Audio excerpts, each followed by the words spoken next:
No one in Alder Creek talked about the boy anymore. They used to whisper his name, Liam Ward, like a superstition, a warning carried in the damp wind that crawled through the town each winter. But after what happened, silence replaced memory. Only the clocks seemed to remember. Liam was 9 when people first noticed something strange. He lived at the edge of town in a decaying farmhouse with his mother, Mara, who rarely left the property. She'd once been a schoolteacher, before grief took her voice and the world shrank to the borders of her dying garden. Liam spent most days alone.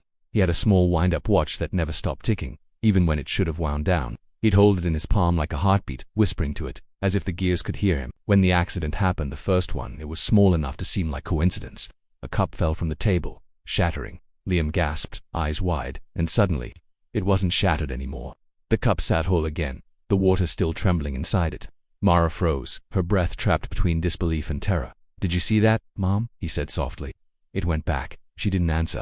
She only took the boy's hand and hid the broken pieces that no longer existed. At first, Liam used it for simple things, fixing torn pages, replaying his favorite moments, undoing cuts and bruises. But soon he began to notice the cost.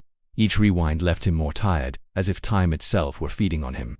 Sometimes he'd wake up disoriented, unsure which day he was living. Then came the night of the storm. The lightning knocked out power across Alder Creek. Liam sat by the window, watching the rain smear the glass. His mother lay in bed upstairs, coughing. She'd been sick for weeks. When the coughing stopped, the silence felt wrong. He ran up the stairs, shaking her shoulder. Her skin was cold. He screamed, clutching her body, begging her to wake up. And then, without thinking, he reached for the watch. He twisted it backward until it burned his fingers. The air bent, heavy and thick. The rain outside reversed, droplets rising toward the sky. The light bulbs glowed in reverse bursts. His mother's chest jerked once, twice, and she breathed again.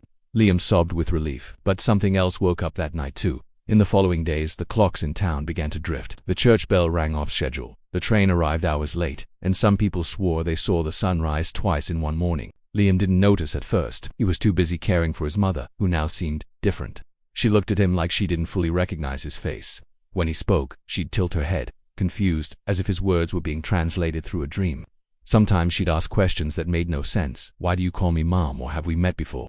And sometimes late at night she'd wander the hallway whispering to herself the boy shouldn't have done it. One afternoon Liam went into town for groceries. The air smelled strange, metallic. He noticed people walking oddly, like they were out of sync with themselves. A man waved at him twice, the exact same motion, repeated.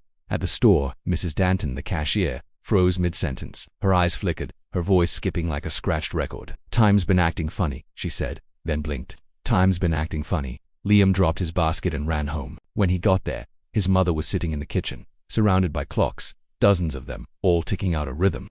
"I tried to fix them," she said softly, "but they don't want to be fixed anymore." Liam clutched his watch. "I can make it right." "No," she whispered. "You can only make it worse." That night she locked herself in her room. Liam sat outside her door, listening to the hum of the clocks. He turned the watch over and over, staring at the fine cracks along its glass face. He remembered the first time he rewound time, how innocent it had felt, like erasing a mistake on a page. He wondered what would happen if he rewound too far. The thought frightened him, but curiosity in a child is a dangerous thing. At midnight, he wound the watch backward. He saw the moon reverse its path across the window. The wind flowed inward instead of out. The farmhouse unaged, boards straightening, paint brightening. He kept turning the dial, faster, until the world became a blur of seasons unspooling, and then everything stopped. When Liam opened his eyes, he was standing in the middle of a vast field under a pale dawn. The farmhouse was gone. So was Alder Creek. In its place stretched an endless plain of dew and silence. He called out for his mother, but his voice didn't echo. He looked down. The watch was gone. In its place, a faint mark on his wrist pulsed like a heartbeat.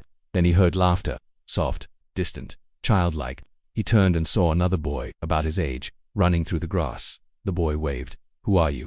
Liam shouted. The boy smiled. "You're me." Before Liam could answer, the world rippled. He blinked, and suddenly he was standing where the other boy had been.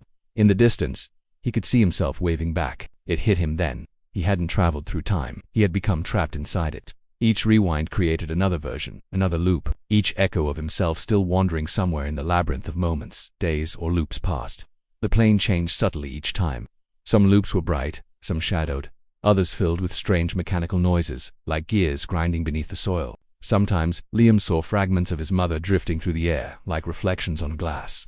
She'd reach out to him, her lips moving soundlessly. Once he heard her say, "Stop turning it back," but he couldn't stop. The mark on his wrist itched, begging to be twisted. Every time he did, reality shifted slightly closer to something dark, something aware. On the seventh rewind, the sky cracked. He heard whispers crawling through the fissure, overlapping voices, all speaking his name. Liam, Leon, rewind again. He dropped to his knees, covering his ears, but the voices came from inside him. He screamed, I just wanted her to live. And the whispers answered, she never did. When he woke again, he was in his room. The farmhouse was as it had been before the storm. His mother was humming downstairs. Sunlight poured through the window. For a moment, he dared to believe it had all been a nightmare.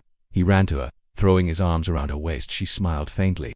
You're up early, sweetheart. He looked at her. Her face was perfect, but her eyes were wrong. They flickered, like film skipping frames.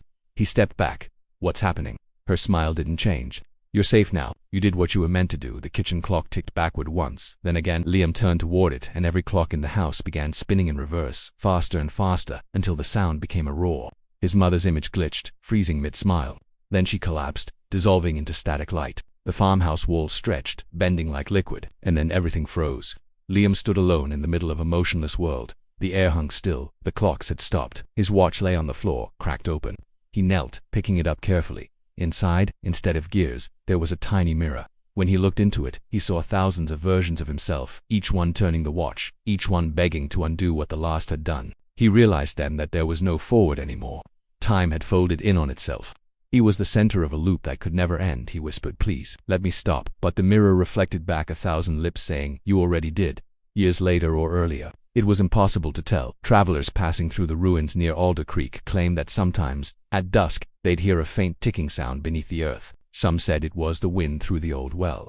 Others said it was the boy's watch, still turning backwards somewhere in the dark. And sometimes, if you listened closely enough, you could hear a child's voice whisper, just one more rewind. Then the world would fall silent again, waiting for the next mistake to be undone.